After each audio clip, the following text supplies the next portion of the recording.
Halo teman-teman semuanya, di sini kita dari kelompok 11 ingin mempresentasikan hasil diskusi kita yang berjudul tentang analisis kepemimpinan Abdul Ghani Kasubah dalam konteks teori, gaya, dan tipe kepemimpinan.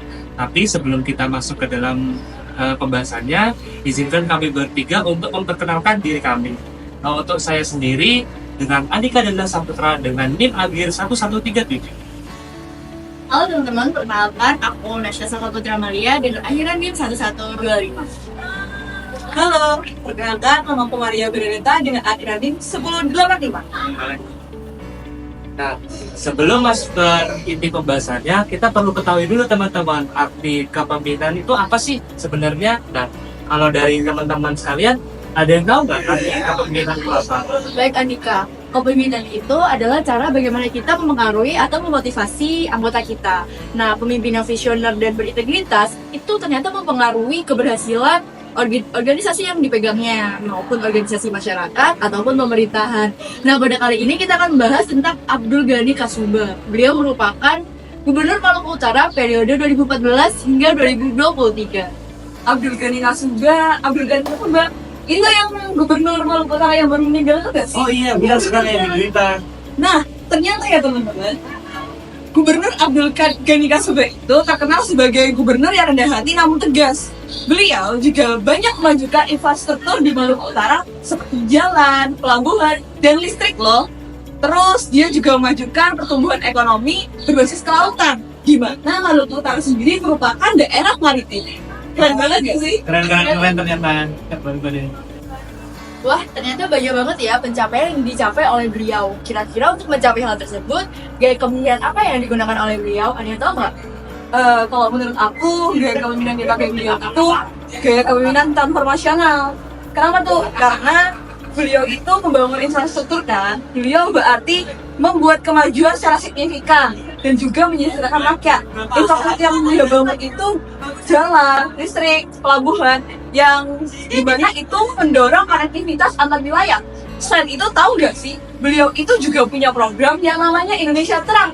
Di program tersebut, beliau menargetkan 6 provinsi Indonesia Timur yang mendapat akses listrik tersebut, sehingga mendorong kemajuan dan penggunaan listrik bagi masyarakat sehari-hari. Keren ya. Tapi kalau menurut aku sih, gaya kepemimpinan beliau itu cenderung ke demokratis. Kenapa? Karena sesuai yang saya baca sendiri dalam berita ataupun artikel lainnya, Abdul Ghani Kasubah ini selalu melibatkan masyarakat untuk mengambil keputusan. Contohnya, ketika masyarakat mengeluhkan ada pendidikan yang kurang maju atau fasilitas yang kurang lengkap dan ada rumah sakit yang dapat dikategorikan tidak layak, beliau langsung tanggap gitu, dan dia langsung mempertimbangkan kepada rakyat bagaimana atau mau dibangun rumah sakit atau tidak. Nah, dalam pengambilan keputusan itu rakyat selalu dilibatkan. Oleh sebab itu saya memilih gaya kepemimpinan demokratis.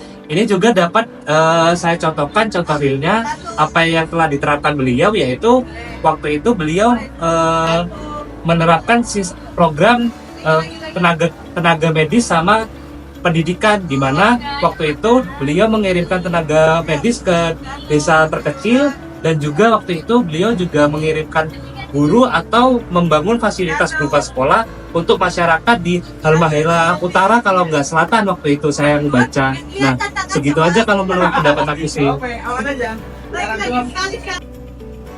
Nah, dengan gaya kepemimpinan yang Abdul Ghani Kasubah seperti itu, kira-kira tipe kepemimpinan apa ya yang beliau terapkan? Nah, kebetulan tipe yang diterapkan oleh beliau dan gaya kepemimpinannya itu sama, yaitu transformasional dan demokratis. Tapi kalian tahu nggak sih, ternyata tipe tersebut itu mempengaruhi keefektivitasan kemajuan Maluku Utara. Nah, beliau kan terkenal sebagai pemimpin yang partisipasi kepada masyarakatnya itu besar ya. Jadi dia itu tahu kebutuhan masyarakatnya yang menyebabkan kepercayaan masyarakat terhadap pemerintah itu semakin bertambah. Kemudian dalam masa kepemimpinannya, beliau juga mampu mengintegrasikan kebutuhan masyarakat ke dalam kebijakan yang beliau hasilkan. Jadi seperti itu. Nah, kalau kalian sadar juga, dikarenakan hal itu, mengapa Maluku Utara sangat mengalami kecepatan pembangunan infrastruktur. Seperti itu teman-teman. Benar sih yang sebagai dikatakan Nasya, gara-gara keaktifitasan kepemimpinan yang dia lakukan, juga percepatan pembangunan secara infrastruktur itu terbuktikan dengan apa? dengan waktu kalau yang saya baca waktu itu ada jalan lintas antara kabupaten dan kota, serta informasi tambahan industri di Maluku Utara ini berkembang pesat juga. Waktu tahun 2021 aja datanya dia mengalami peningkatan ekonomi sebesar 20%. Nah, peningkatan ekonomi itu sebagian besar dari produksi ikan yang diproduksi oleh Maluku Utara sendiri. Wow, keren ya. Teman-teman, untuk yang terakhir kali ini adalah kesimpulan. Nah, kesimpulan dari presentasi kelompok kami adalah Abdul Ghani Kasubah ini memiliki gaya kepemimpinan yang transformasional dan demokratis. Hal itu dibuktikan dengan jika gaya kepemimpinannya adalah transformasional, Abdul Ghani Kasubah ini membangun infrastruktur Maluku Utara secara pesat, yaitu dengan membangun jalan lintas antar kabupaten atau kota dan meningkatkan perekonomian Maluku Utara. Pada tahun 2021 aja ekonomi Maluku Utara meningkat sebesar 20%.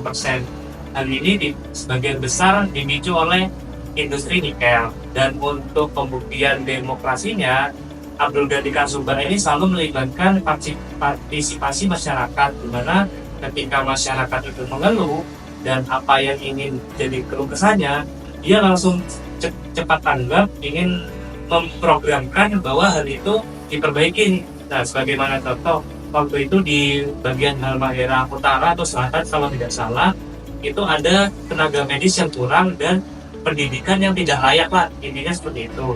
Beliau langsung membuat program di mana tenaga medis itu dikirim langsung ke daerah-daerah terpencil. Dan untuk fasilitas pendidikan, beliau membuat, kalau tidak salah ya, mohon koreksi, beliau membangun sekolah dan memperbaiki beberapa sekolah di daerah yang menurut saya sulit dijangkau. Dan beliau juga mengirim beberapa tenaga guru untuk mengajarkan anak-anak masyarakat di sana. Nah, seperti itu teman-teman. Mungkin dari teman-teman sekalian. Oke, tapi ternyata kepemimpinan dari Abdul Ghani Kasubah ini tidak selalu sempurna ya. Ada kecacatan dari kepemimpinan beliau. Nah, beliau itu juga diduga terjerat kasus korupsi, kemudian intervensi terhadap birokrasi dan juga dinasti politik. Oleh karena itu, kita juga harus ada saran dan solusi untuk kepemimpinan selanjutnya seperti itu.